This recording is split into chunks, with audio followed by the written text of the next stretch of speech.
One of the fastest ways to add apps to startup in Windows 11 is by using the Run command.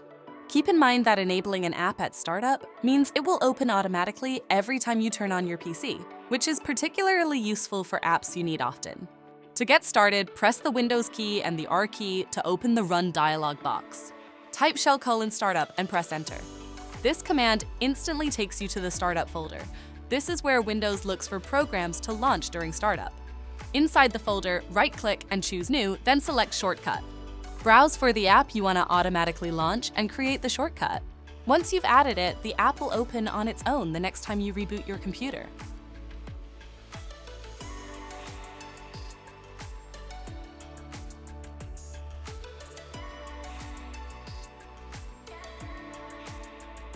Another easy method for adding apps to startup is by using the Windows 11 Task Manager. Simply right-click the Start button and select Task Manager.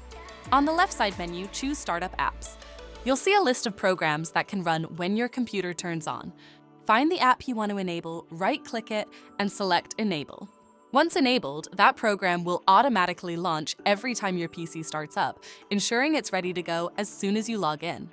If you have any questions, contact us via social media so we can assist you. If you found this video helpful, don't forget to like the video and subscribe for more Windows 11 tips and tutorials.